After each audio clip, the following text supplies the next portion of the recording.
비하인드 뉴스 이성대 기자와 함께하겠습니다. 시작할까요? 네, 첫 번째 이슈 바로 보겠습니다. 이럴 줄 알았다면 진작 받을 걸. 자, 김건희 씨 1심에서 주가 조작 등 주요 혐의가 대부분 무죄가 나왔죠. 예. 자, 그러자 이제 국민의힘 주변에서는 이런 반응이 나온 겁니다. 자, 윤석열 정부 내내 김건희 씨 리스크를 덮기 위해서 전전긍긍했는데 결과적으로 그럴 필요가 있었느냐라는 뒤늦은 후회가 나온다는 것이죠. 자, 대표적으로 윤석열 전 대통령이 김건희 씨 특검법에 대해서 반대하면서 거부권을 3번이나 행사했던 게 대표적입니다. 네. 대통령이 본인의 가족 수사를 막는 것도 굉장히 문제로 지적이 됐었고요.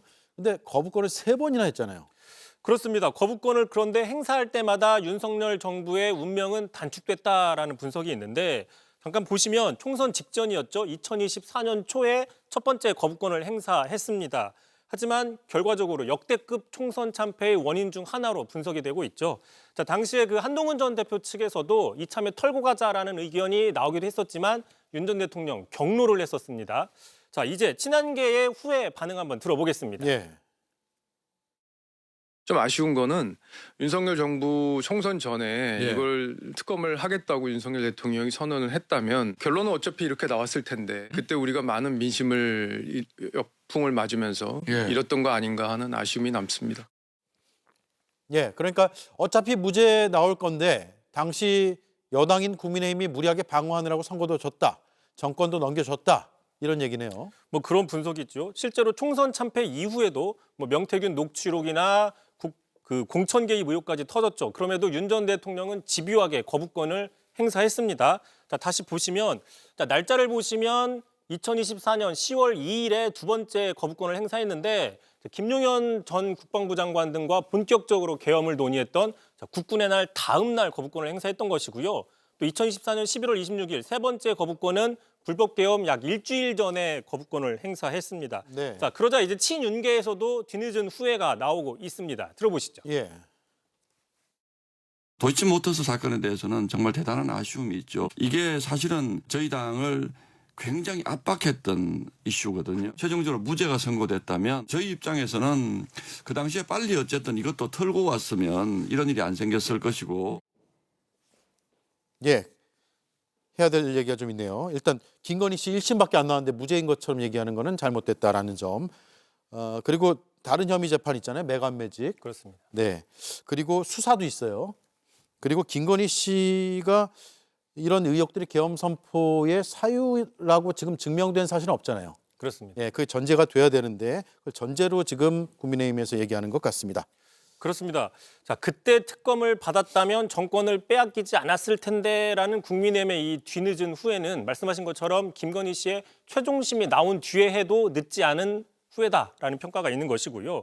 자, 오히려 국민의힘에서 나오고 있는 이런 반응들이 윤석열 전 대통령이 김건희 리스크를 덮기 위해서 계엄을 한 게 아니냐라는 사실을 재확인해 준다라는 분석도 있습니다. 오히려요. 그렇습니다.